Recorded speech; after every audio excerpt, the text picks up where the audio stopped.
This is A Different Perspective with Kevin Randle.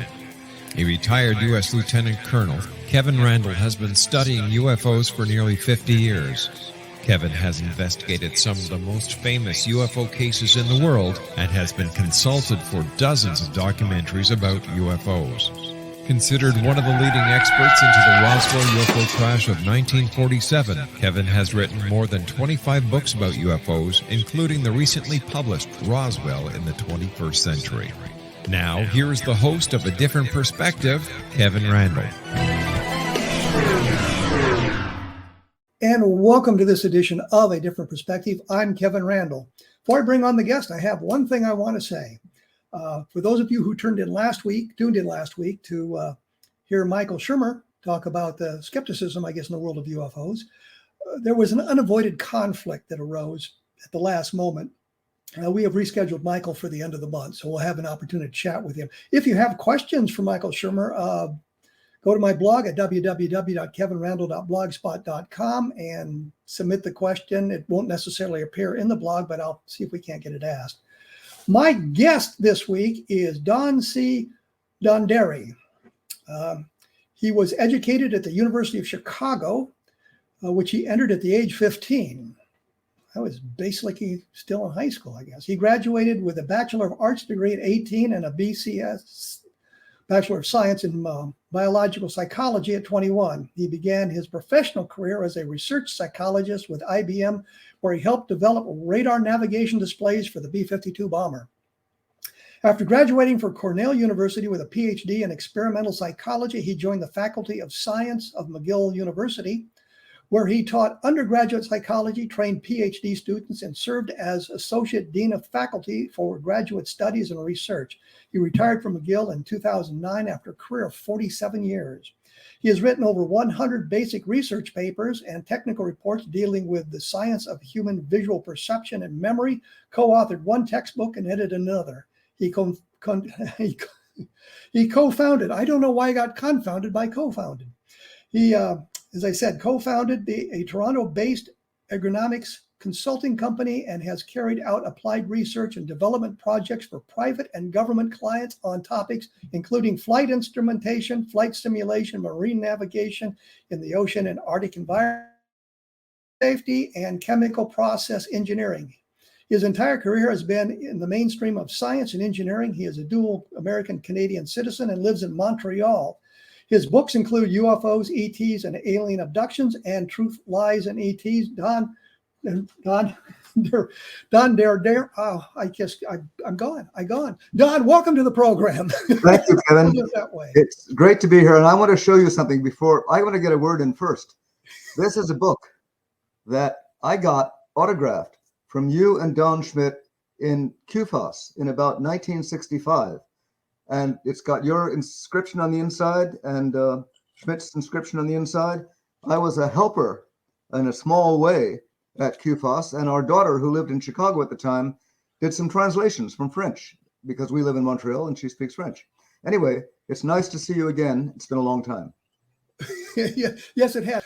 Did you say 1965 or 1995? 65. You said 65? I did say 65. Well, yeah. Wait a minute. No, 95. 95. It was 95. Yeah, right. That's right. I went back to Chicago in 95. Went to QFOS. I'm not sure you were there, but I think you must have been, because I got this autographed book, the Randle and Schmidt book on the Roswell crash. Did that inspire you? Did you have an interest before that? No, I had an interest before that. I've been interested actively since 65. So that wasn't new for sure. What got you interested? My professional knowledge. I was teaching psychology, and my specialty in research was human visual perception and memory. Where does the UFO evidence come from? It starts, at least, with human visual perception and memory of what you saw and are recounting to people. And since I was listening very carefully to what was going on and watching in 65, and a lot of people were scoffing and debunking and making, quote, scientific statements about the ludicrousness of all this, I realized their statements were nonsense. They were totally disregarding valid visual and evidence buttressed by good short-term memory. And I basically said, the guys who are doing the debunking are crazy. They're nuts. They're taking a different tack. They're off the track on this. And I can understand why, because there's another side of psychology that explains why people distance themselves from uncomfortable things. And that we can go into later if you like, but it's a long story, but a well-known one in psychology. So basically what I'm saying. What's interesting is my PhD dissertation was on the influence of belief structure on the identification of ambiguous stimuli. There you go. Which was a suggestion that if you saw something in the sky you didn't understand and you believed in alien visitation, then you identified it as a UFO, or if you believe you had a religious background, you might identify it as angels or something like that. So I think it's kind of an interesting confluence here of your background and some of my education as well. I agree. I didn't know that. I keep that hidden. Okay, well, I've never kept it hidden. I made my living doing it, so I was no reason to. Anyway, thank you for inviting me. I very much appreciate the invitation. Well, what inspired this is I think you just published a book about a brief history of UFO sightings, starting from the beginning and moving through that. Your latest book? The latest book is called Truth, Lies, and ETs, How We Stumbled into the Universe. And the book is not written for specialists like you and me, because I talk to a lot of people who are interested in the current up-to-date details. Was this sighting reliable? Did this person see exactly what he or she said she saw? Are these encounters of kidnappings basically valuable? What I do instead is I do all of this for the lay reader, the person who's just getting interested, who's not read much, and what he has or she has is basically in the public media. I want to give the whole picture and up to date, and I want to make it not terrifying, but concerning to people, because we are being surveilled, we're being kidnapped, and we're being dealt with in ways that we cannot control. And I think our civilization, our human species, got to know that. That's what the book is about. What sighting do you begin with? Where's the beginning for you of the modern era? Well, the modern era starts with you guys. It starts with, well, the stuff you guys were interested in. It starts with Roswell. It goes back before that, because we all know that pre-Roswell, which was 1947, there were sightings towards the end of the Second World War, a lot of them fairly well recorded, and I cover that in the book. Then there were, even before that, in the 19th century, suggestive sightings across the US of things called airships. The data weren't clear. The newspapers in those days, as they are today, were as interested in sensationalism then as they are now. So none of that could be verified by the standards we're used to. But starting in the late 40s, at the end of the Second War, and right up to the present, the verified eyewitness instrumental sightings have continued. And they demonstrate the presence of superior, technologically, ETs messing with our life space here on Earth. That's the story I'm telling. Not new to us. Sorry. One of the things that has bothered me about the great airship sightings of 1897 is they're sort of predictive of the modern era. We have the cattle mutilations, we have some abductions, we have the crashes, we have just the sightings in the sky. But when we look at those sightings, the vast majority of misidentifications are outright hoaxes. And a number of the newspaper articles that I've looked at, and I say number, but literally dozens of articles about the great airship, they talk to the crew. And the crew is talking about they're going to Cuba to bomb the Spanish, or they're testing their secret flying machine and like that. And it strikes me that if we eliminate those sightings, doesn't that sort of impact the importance of the sightings today by suggesting a terrestrial explanation as opposed to an alien explanation? No. Simply, I said when we started this conversation that those sightings were dubious, and I agree. But they don't. I mentioned them just in passing because they're part of the history, but not the reliable part of the history. The reliable part of the history starts roughly in 1947, when modern sensors, including cameras, radars, infrared, other things, supplemented and complemented human observations made by people who were experienced observers and had no reason to lie, and in fact would get into trouble, and often did, by reporting things that other people didn't want to hear. I think we're on the same page here. The UFO evidence that makes a difference begins with the reporting that was done about sightings that took place, say, post 1947. Let's start at a good place where you and Schmidt started, the Roswell sightings. That was a very good place to begin, because they were, first of all, they were debunked immediately. The evidence has accumulated over the years. It's consistent, it's reliable, it's not perfect. No evidence after the fact is perfect.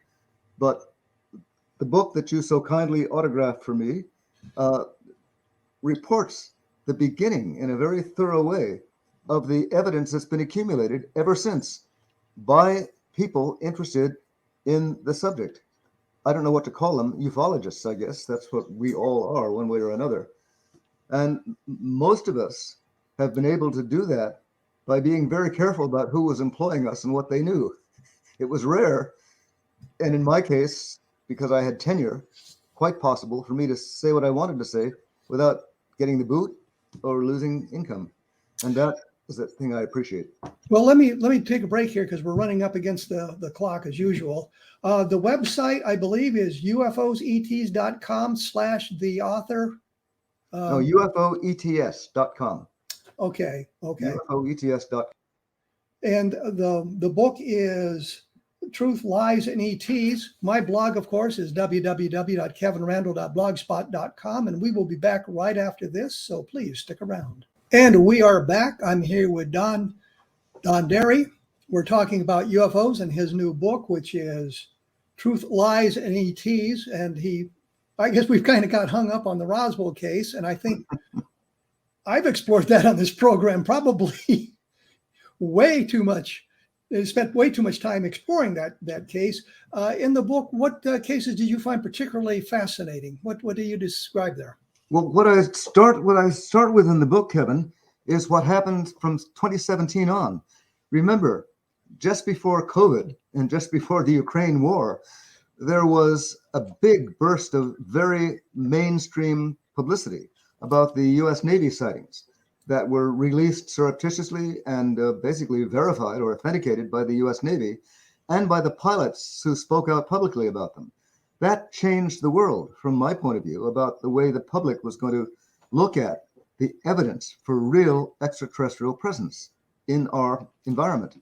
Of course, things got in the way. COVID got in the way. Then later on, starting a couple of months ago, the Ukraine war got in the way. We've got all sorts of problems to deal with that involve humans behaving badly to humans.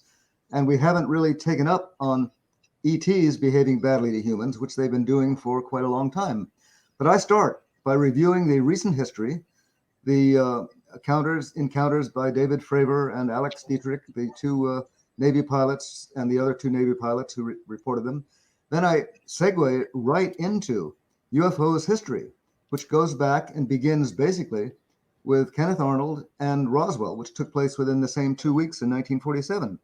And I carry that history forward, not getting into the tiny little details, but covering the main points so that an average interested reader who has not been following this field will get a sense of the depth of the data and how long it's been taken on. Then the other part is lies. I go in immediately to what people started to do with the Roswell data, which was debunk it. There were professional debunkers involved, people who with university positions were basically coerced or persuaded to make sure that nobody took this seriously. People like Donald Menzel, and then the Philip Klass, who edited Aviation Week in Space Technology, began almost immediately to make fun and ridicule the people who took this seriously for reasons best known to the US government and with the government's consent and support.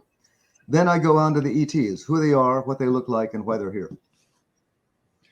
I would argue the point on Philip Klass. I don't think he really had any government influence on that. I think it all developed with his arguments with James McDonald, Dr. McDonald being an atmospheric physicist, the University of Arizona State University. Correct. Class came out with a theory in the mid 1960s that UFO sightings could be explained by ionic discharges in the atmosphere.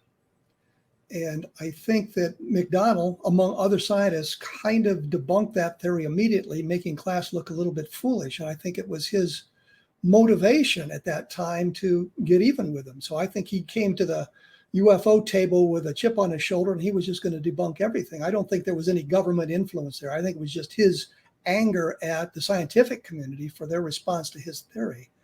On the other hand, we can point to any number of governmental agencies attempting to debunk UFOs. The Robertson panel. Do you talk about the Robertson panel at all in the book? I do. I cover that in the section called Lies. I apologize to the late Philip Klass if I actually got that wrong, but I certainly was an active debunker for whatever reason. And yes. He got right onto McDonald and was one of the leading harassers of McDonald as well. I know that, and that led him to an unfortunate end, as we all know. But anyway. Well, let me interrupt here for Sure. just a moment, because I did an article on my blog about that. I was challenged. I said that Philip Klass attacked people personally and caused trouble, and somebody challenged me on that point. And I put up 5 different things that Klass had done, people Klass had attacked in his debunking activities, where it turned out not to be completely and totally true. But I think it was all motivated by his annoyance at the UFO field. But I would also say that Klass was a very charming man when you met him in an arena that had nothing to do with UFOs. I never did. Away from UFOs, and he was okay. But the Robertson panel, that was CIA sponsored. Yeah, I cover that in the book, and I cite a lot of what they wrote too. Yeah. So the audience knows exactly what the Robertson panel did. Oh, they were convened to review the UFO evidence at the time, roughly, of the Washington flap, which took place in around 1952. There were a lot of sightings over Washington. Fighters went up to chase them, found nothing. Airline pilots saw them. They disappeared from radar. The government was asked to investigate, but a CIA committee had already made their mind up and also reported, and I cite this, that it was a bad thing for national defense that people took UFO sightings seriously, because it might interfere with the activities of the ground-based, human-based air defense system we had at the time, which involved people standing on platforms with binoculars looking for Russian bombers. And that was part of the, if not the whole motivation for trying to keep people away from reporting UFOs, because they might overwhelm the early warning system of the US. And so there was at least a plausible military excuse for debunking the UFOs, but the debunking kept on for sure. Well, wasn't the Washington National sightings, as they were known, weren't they experiments? And is that a legitimate excuse? I'm sorry, weren't they what? I missed that. They were debunked as temperature inversions. Yeah, that's what they were called. Yeah. No. Is that a legitimate excuse? No. No. Because people saw things and they reported them on radar, and pilots were flying alongside things that they saw. These are not temperature inversions. They're not something that the atmosphere could produce without there being a stimulus in the atmosphere to make those visual things happen. And those atmospheric stimuli were objects, unidentified flying objects. So we have the Robertson panel. What about the Condon Committee, the University of Colorado study? As part of the lies, yeah. Pardon me? As part of the lies. The Condon Committee was founded, as you know, by government investigation in the later 60s, when all of this, past 1965, when this began to attract, again, widespread attention. And Condon hired some people who were honest and some people who weren't, and produced a report that debunked the whole thing, independently of the evidence the commission reported. And that's the interesting point. The commission report is full of data, and the commission conclusion bears no relation to the data whatsoever. And that's one of the interesting aspects of it. The one bright side of that is that they did report on one case, the famous McMinnville, Oregon photographs, which they actually cleared as being a very good case, but that was ignored during the conclusion. So it was another debunking and cover-up effort. Wasn't the scientist who did the investigation of McMinnville, I don't know why I stumbled on the word investigation, for crying out loud, the McMinnville investigation, William Hartman, didn't he later kind of retract his enthusiasm for the photograph, suggesting that some of the explanations for how it was maybe faked was legitimate? I don't know. I missed that in my review of the literature, and so perhaps I should be corrected on that. But his original statement in the Condon Commission was unequivocal. He didn't say they were real. He said, we have no evidence. I can't recall the exact wording. This is the best photographic case we have on a record, or some such thing, even though it's not perfect. So at that point, he gave credence to it. Well, there's any number of UFO photographic cases in which the matter. Since that time, there have been scores and scores and scores of photographic, instrumental, and other types of reports to buttress the evidence for the presence of vehicles in our atmosphere that humans don't know how to make. And most recently from 2017 on, 2004 on, basically. What are some of the other photographic cases that you found impressive? Not just McMinnville, but are there some others?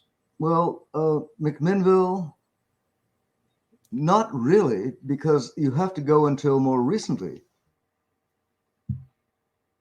Well, I was thinking specifically the Lubbock Lights, for example. And there are books behind look right behind, you can see your viewers can see behind me, on the shelf behind me, hundreds and hundreds of pages of documented UFO observations, both personal and photographic, which have basically passed the test of the people like us who take a serious interest in the field and have some academic qualifications to back that up. And there are lots of them. There's a guy named Balester Olmos who has a thing called PhotoCat, in which he collects many photographic observations of people reporting UFOs. I think the photographic evidence combined with eyewitness testimony, combined with instrumental evidence, is overwhelming, that we're looking at and experiencing unidentified flying objects in Earth's atmosphere that humans do not know how to make. That's where I stand. I was wondering about, did you do any research into the Lubbock Lights? Oh goodness, the Lubbock Lights I know about. I didn't treat them heavily in the book because it's just too much to cover. I wanted to write a relatively short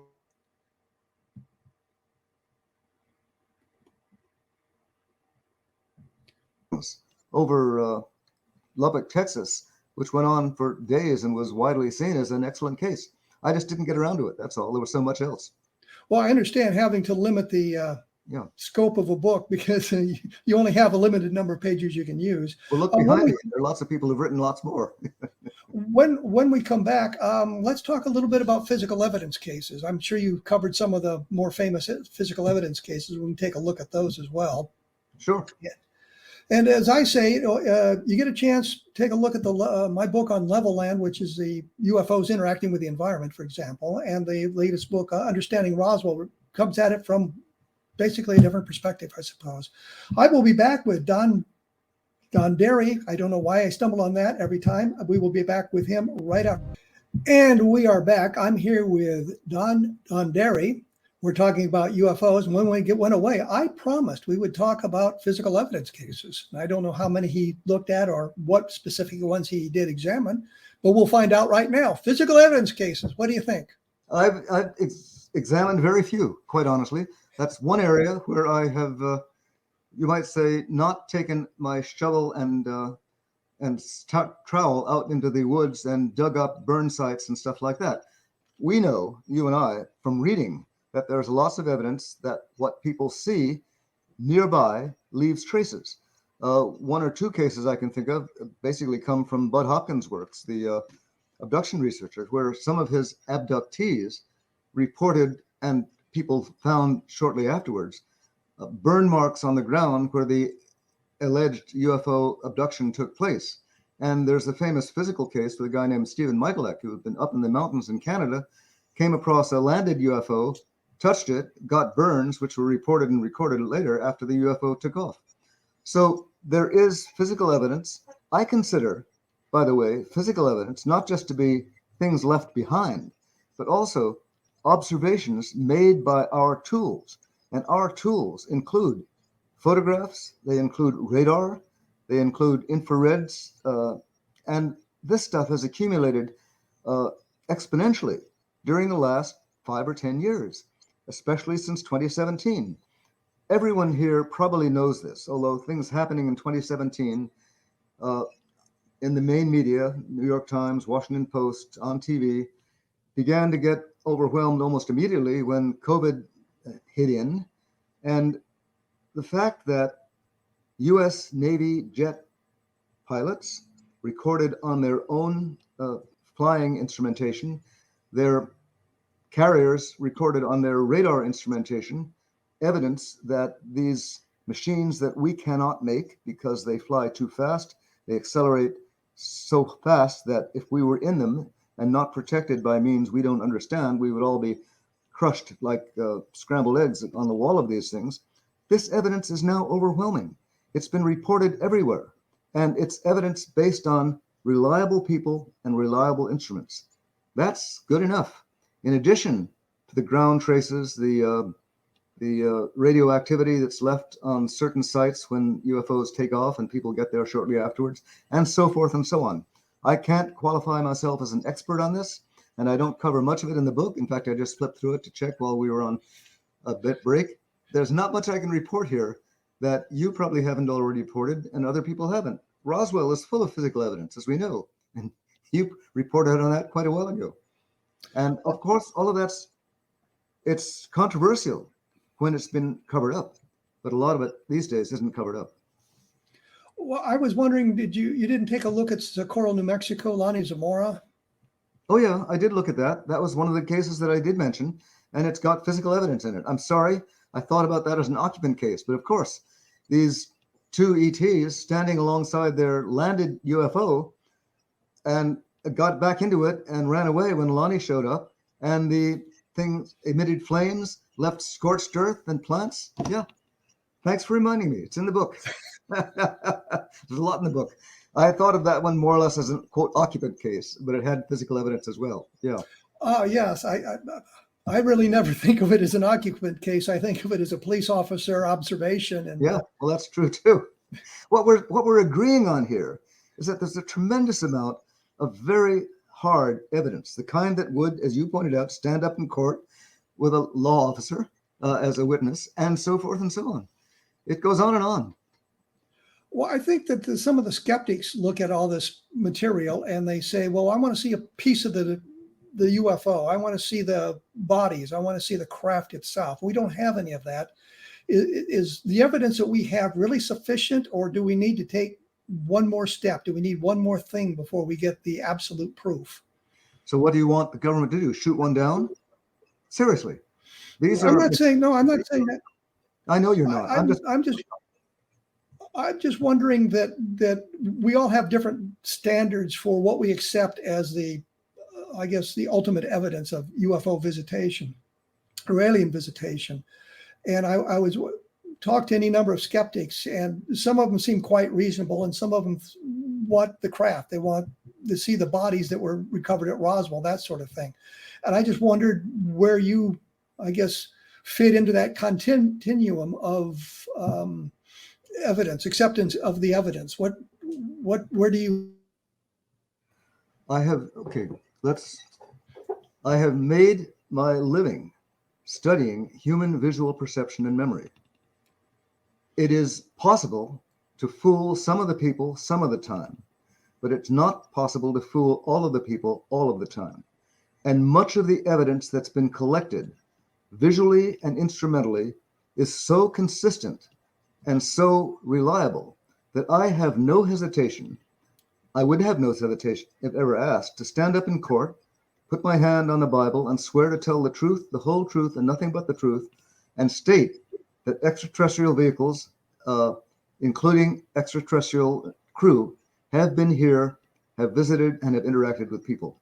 And the evidence that we collectively have accumulated, the UFO community, and that's hundreds and hundreds and hundreds of people, is more than adequate to support that conclusion. If you or some other person thinks the only way to collect the evidence is to find an actual crashed UFO, then go back to Roswell, which you wrote about, or look for whatever else the government's been doing in the meantime, and I haven't a clue. But what's available in public is good enough for me. One of the things that bothers me about this, and you mentioned Roswell frequently, is a number of the witnesses that we interviewed that we thought were credible, we thought were reliable, turned out not to be as credible or reliable as we had expected. That harms the case in some respects, I think. I'm thinking specifically of Frank Kaufman and Glenn Dennis, for example, changing their stories or, I guess, inventing their stories. What do you think of people like that, or that kind of thing as sort of the anti-evidence? Well, Frank Kaufman lied about his involvement, therefore this whole Roswell case collapses at that point. I don't think that's a legitimate conclusion to draw, but I wondered what you thought about that. Well, first of all, we're not, in my trade, in my academic business that I practiced for 47 years, if I'd done that and it was caught out, I'd be fired. I'd be out of the trade and I'd be in disgrace. There is no such trade dealing with UFO evidence. You have to, and so there's no UFO university that decides for humanity as a whole whose evidence is reliable and whose is not. We are a large and diverse community, but we don't operate by the same standards, and not everybody in it is as honest as everybody else. There are always going to be crooks in human life, period. And there are always going to be liars and dissimulators in human life. We hope we have as few of them as any trade does, but there always will be a few. What can I say? It's human nature. I think you kind of missed my point, but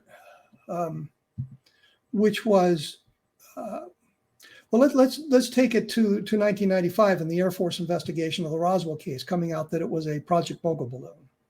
And I hesitate to go there because I'm sure the audience has heard enough about Mogul from me over the years. But I look at that information, and the one thing that I stumble over is the skeptical embrace Project Mogul as the ultimate explanation for Roswell. And yet we have the documentation, not just the testimony, the documentation from the people who were there in 1947 launching the balloons. The flight they pinned it on, flight number 4, never flew. And yet I see recently a number of different websites or different articles talking about UFO cases, and they mentioned Roswell. I said, well, it was proven to be a top secret government balloon project. Kevin, here's the problem. Here's the problem with the entire field. First of all, I explained this in my first book, which was called UFOs, ETs, and Alien Abductions. A scientist looks at the evidence. In psychology, we know about something called cognitive dissonance. It's not a new idea. The theory was first proposed in 1975, and it boils down in plain language to this. If there's some piece of information that makes you uncomfortable, and you want to find a way to avoid being made uncomfortable by it, look for a way to dismiss it. Explain the information as coming from an unreliable source. Explain the information as being something that the Russians are trying to persuade us is true. Use any psychological tool you have to dismiss it and to put it out of mind, which people do routinely. And so if you find one weak link in a chain of argument, you will say that invalidates the entire chain, which it does not. The rest of the argument stays firm. But everybody will look for an excuse to stop paying attention to something that makes them feel uncomfortable. That's been documented by philosophers of science and by psychologists for literally hundreds of years. It goes back to William James in the 19th century. Nothing new about that. People look for excuses not to pay attention to what they don't want to pay attention to, and they'll find them. And the so-called skeptics have made a living, or made a life, if not a living, out of being skeptics, and that's their trade. That's how they want to keep things going. And more power to them, but they're wrong. They're absolutely wrong.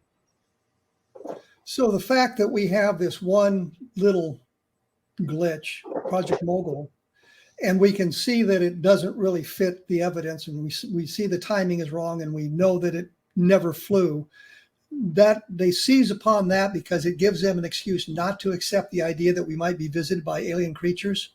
Correct. Absolutely. In the mindset of a person who's a skeptic, one rotten apple spoils the entire barrel. That's not true. And in fact, that one rotten apple wasn't a rotten apple. It was just an excuse. But they'll expand the excuse. Let's do this. We're going to have to take another break here. And let's do this. When we come back, I wanted to get your take on abduction, since you had mentioned it a couple of times. And we're running into the last segment here. So we'll talk a little bit about abductions when we come back. The book, again, is True Lies and ETs. My blog is www.kevinrandle.blogspot.com. The latest book is Understanding Roswell. And the one prior to that was Level Land. And the one prior to that was UFOs in the Deep State. Take a look at all of that stuff. We will be back right after this. So please stick around. And we are back. I am here with Donderi. We've been talking about UFOs and his book, Truth, Lies, and ETs. And when we went away, I promised we would talk a little bit about abductions. Since I guess that is one of your fields of interest as well. Yeah, that's right. I take them seriously. It is not just UFOs, quote unquote, that people are dealing with on this planet. It is interference by ETs with human life. And that interference is direct. And it is done by UFOs using a tool that most people don't really appreciate exists. That is telepathy.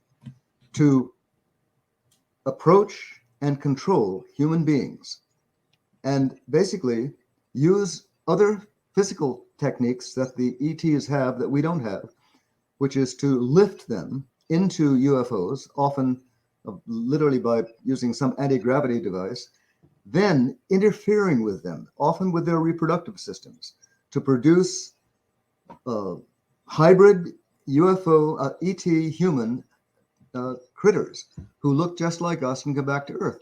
Now that is a radical mouthful.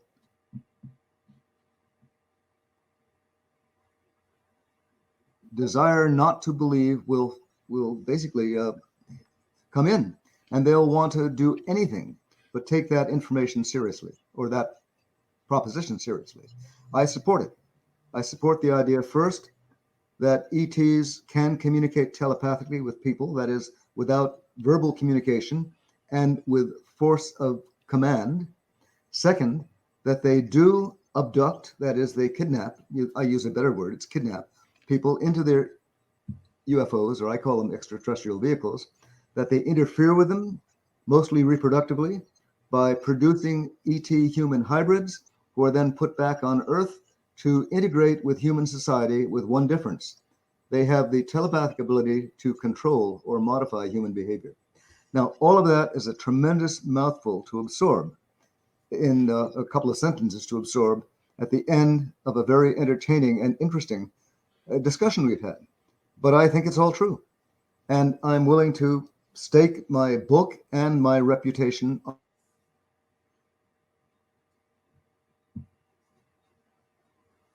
Psychology Journal. Still a highly controversial subject in psychology, but the interest goes back, again, hundreds of years, and I'm a credible contributor to that evidence. Secondly, the abduction evidence itself is strong. It's been investigated by many people, not as many as have studied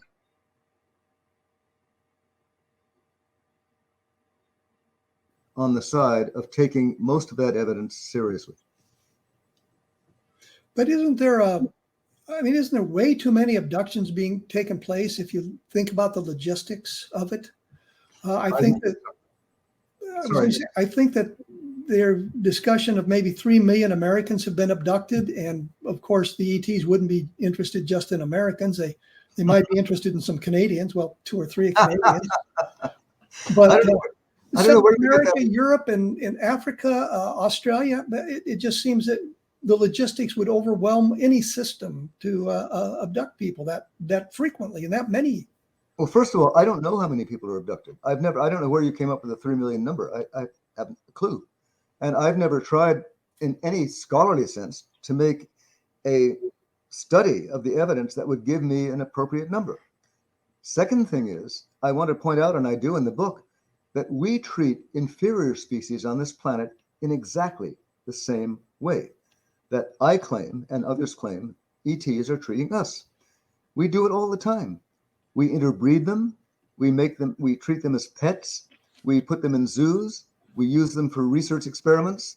In other words, we are not particularly nice to the other critters, 2-legged or 4-legged on this planet that we cohabit with.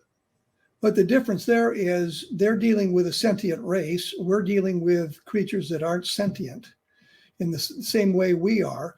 But to get back to your idea of where I got the 3 million figure, there was a Roper poll done in 1997, I think funded by QFOS, the Fund for UFO Research, and MUFON, where they did a scientific survey of people, and they determined based on their survey that at least 3 to 6 million, I think it was, people in the United States have probably been abducted. The second part of that question is, doesn't sleep paralysis come into that play a little bit? People who think they've been abducted actually suffered from periods of sleep paralysis, and that would be somewhat of a terrestrial explanation for the phenomenon. Sure. I now know the Roper poll you're talking about, and that's an interesting but not decisive number. One poll across the population, done as it was, and I understand how it was done and by whom, is suggestive but not definitive for sure. So I have no idea how many people have been abducted. And sleep paralysis is a possible explanation for something that happens at night, which may confuse you about what's been going on at the time you were unable to move. But I think that the evidence that some people who have reported what's called missing time and who have been reporting it for many, many years is worthwhile taking seriously. And much of that evidence is the result of people who have gone through the missing time experience, being then subject to something that's used in ordinary psychotherapy as a tool for uncovering trauma, and that is hypnosis. Now, hypnosis sounds to everyone, almost everyone, like something that goes on stage to impress and entertain people, but has no serious place in reality. That is not correct. Hypnosis is a tool for modifying consciousness to the point where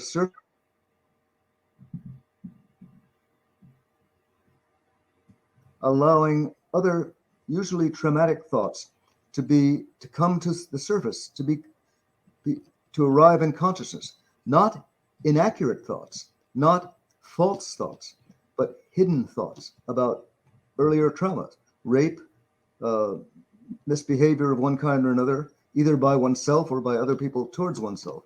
This is a psychotherapeutic tool.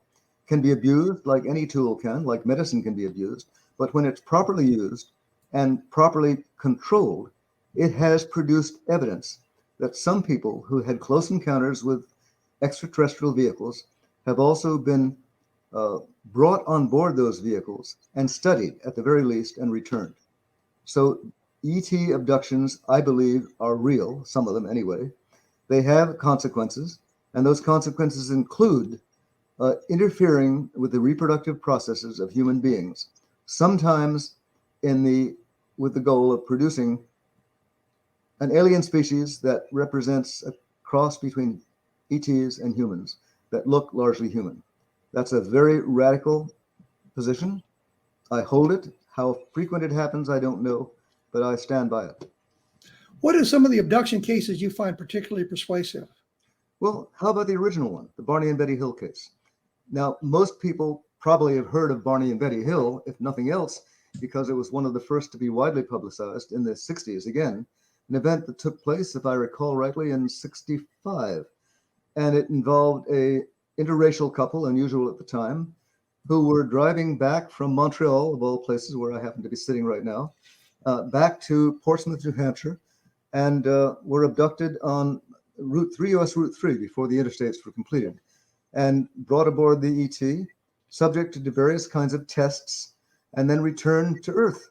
All of this brought out under the same tool that I was describing, which is hypnotherapy by a qualified psychiatrist who never accepted the validity of what they reported under hypnosis. He accepted they were being honest and that they weren't trying to fool him, but he found the evidence so disturbing or unbelievable that he couldn't accept it. But he was open about saying that they gave evidence under hypnosis. I did the hypnosis. This is what they reported, and you make the most of it. But I'll keep my hands off it, put it that way. So the Barney and Betty Hill case is the first. There have been many similar cases since. I don't go through too many of them, but a couple of them I do go through in the book and report on them as reliable. Again, because often there's multiple witnesses to the abduction. There's multiple regressive hypnosis of the victim, and the reports are consistent. And do I know I know at least one up here in Montreal as well, where I've met the abductee and have a credible and competent, a knowledge of the competent and credible investigators, local people both. Well, I'm afraid that's where we're going to have to leave it. we're just flat running out of time here. It's a great subject. Thank you for inviting me. I'm delighted to be here. Not a problem at all. I apologize for not being able to say Donderi with any kind of emphasis here, for stumbling over that. The books, again, are Truth, Lies, and ETs. What's your website again? UFOETS.com. And they can learn about that, about your books and your theories at that point, I guess. They can, and they can get the book on Amazon, of course. Well, yes, naturally. Well, thank you so much for taking some time to chat with us today. I appreciate you being here. And that kind of wraps it up here. Next week, I'm going to do something a little different. I'm going to be flying solo once again, but I'm going to be looking at a number of cases with some photographic evidence, some slides, some additional information, giving an idea of where my thinking is on the UFO phenomenon and see how well that works. And if it works well, then I've got a number of ideas for doing a follow-up shows. Anyhow, this will kind of be a top 10 listing of UFO sightings, which is not definitive, meaning simply that I could switch things out and come up with other cases and probably do a top 25 or top 50 UFO cases. The blog is www.kevinrandle.blogspot.com, and I'll have a link to Dr. Donderi's website up there as well, and a little bit of a synopsis of today's show. And the other thing is we have just been looking at some interesting cases. There's a Chasing Footnotes segment that deals with the Randle edition because of something that I have gone through in the last couple of weeks that leads us to a interesting case, I suppose. Anyway, we'll be back in about 167 hours to talk about UFOs and the top 10 cases. So please look for us then. Thank you.